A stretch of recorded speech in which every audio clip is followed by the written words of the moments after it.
Anger clouds your mind. It hijacks your words, your choices, and often leaves you with nothing but regret. But what if you didn't have to lose control? What if you could master your anger, not by suppressing it, but by understanding it deeply and transforming it into calm strength? In this video, you'll learn 7 Stoic strategies that will help you stay centered in the heat of the moment, turn emotional chaos into clarity, and lead with a quiet, unshakable presence, even when the world around you is burning. Stick with me until the end, because the last strategy might just change how you respond to everything in your life. Tap in, take control. Let's begin. 1. Pause before you react. Anger strikes like lightning, sudden, loud, blinding. It wants you to move fast, to lash out, to protect your ego at all costs. But wisdom doesn't rush. It moves slowly, it waits, watches, and listens.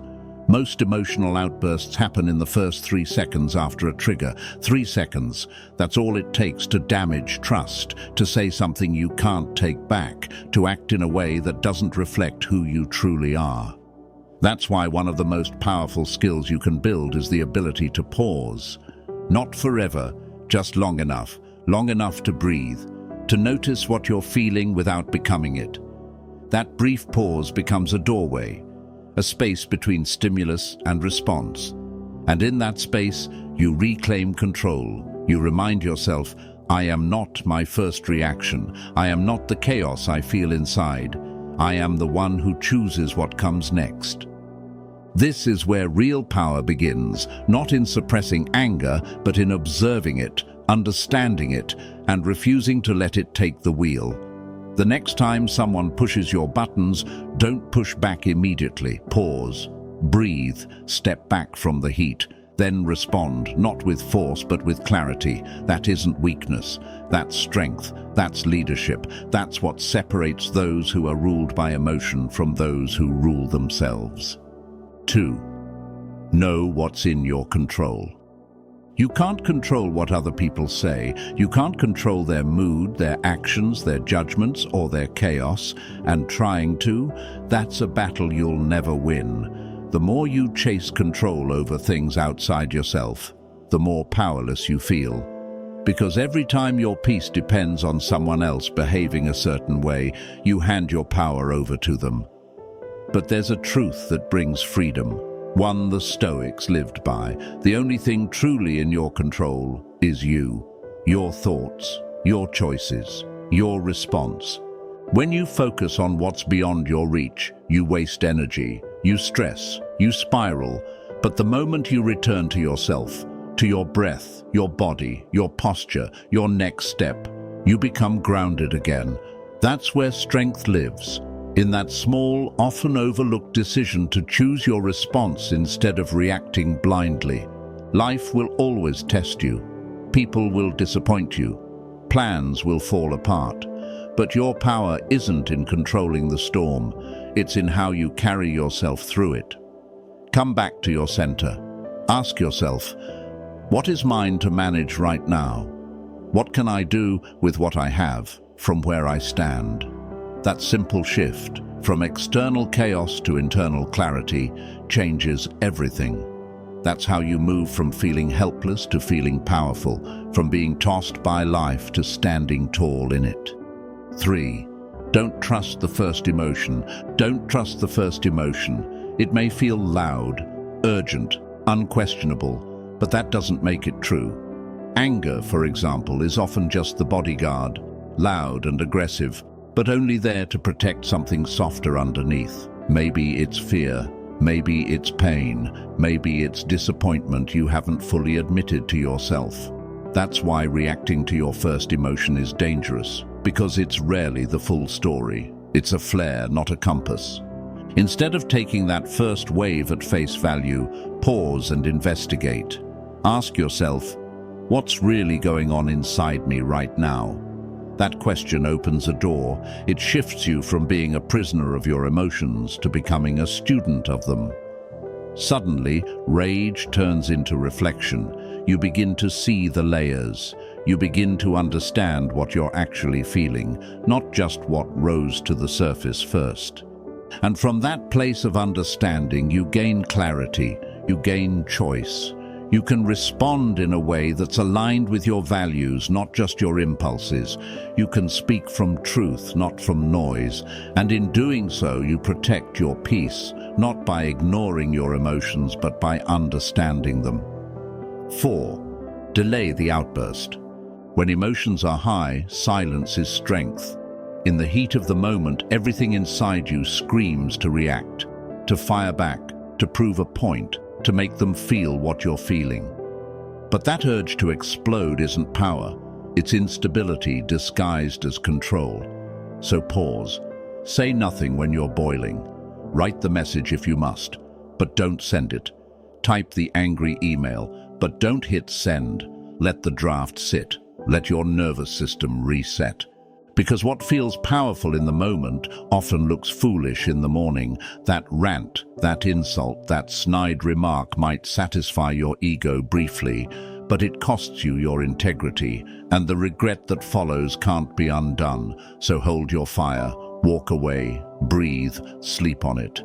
If it still matters tomorrow, then speak. But speak with clarity, not chaos. With direction, not destruction. Respond in a way your future self would be proud of. That's real strength, not bottling your emotions, but choosing the right moment, the right tone, and the right purpose. Because calm is not weakness, it's restraint in service of wisdom. 5. Channel it into action. Anger is energy, raw, intense, often overwhelming, but energy nonetheless. And like all energy, it can be directed. You can let it burn everything down, or you can channel it into something that builds you up. That's the choice. Most people let their anger control them. They lash out, break things, hurt others, and damage their own future. But there's another way, one that turns anger into motion, into focus, into fire with a purpose. Use it. Let it fuel a workout. Let it push you to set a boundary you've been avoiding. Let it sharpen your focus as you build a plan, make a decision, or take that first uncomfortable step forward. Anger, when ignored or suppressed, festers. But when transformed into action, it becomes power, clean, directed, and productive. You evolve when you stop reacting and start creating. When you stop asking, why is this happening to me? And start asking, what can I do with this energy? That's when you take control of your story. That's when you rise, not by fighting everything around you, but by channeling the storm inside you into forward motion. 6. Remember the cost. Every angry outburst has a cost. Sometimes it's a broken relationship. Sometimes it's words you wish you could take back. Other times, it's just the tension left hanging in the room, the silence, the damage, the shift in how someone now sees you. Anger always leaves a trail, a look, a scar, a regret. And the question is, was it worth it? In the heat of the moment, it can feel justified, necessary even, but once the fire dies down, you're left with the aftermath, the guilt, the repair, the feeling that maybe you lost control, not just of the situation, but of yourself. Because anger doesn't just burn others, it burns you too. It drains your energy, clouds your thinking, and often leaves you feeling worse than before. That's why it's so important to remember the cost. To think beyond the next 5 seconds and consider the next 5 days. What will this reaction build? What will it break? Each time you pause to ask that, you slow the explosion, you create space, you breathe, and with each breath you choose peace over poison, strength over reaction, and wisdom over ego. 7. Make peace a daily practice. Don't wait for chaos to practice calm. Don't wait for conflict to wish you were grounded. Peace isn't something you summon out of nowhere when things fall apart. It's something you build day by day, moment by moment, through quiet rituals and deliberate choices. Just like a muscle, Calm gets stronger the more you use it. So make peace a daily practice.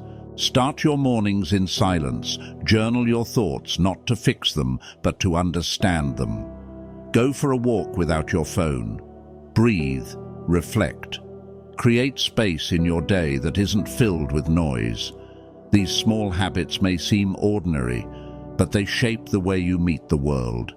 Because when life tests you, and it will, your strength won't come from reacting harder. It will come from returning to what you've already practiced. When others are thrown off center, you'll stand firm. Not because you're better, but because you've prepared. Peace isn't passive, it's a discipline. And those who train for it daily are the ones who stay grounded when everything else shakes. Anger doesn't have to control you. With practice, you can become the calmest person in the room. Not because life is easy, but because you've trained your mind to stay centered in the fire. Subscribe if you're on the path of inner strength and self-mastery. And let me know in the comments, which of these strategies hit home for you?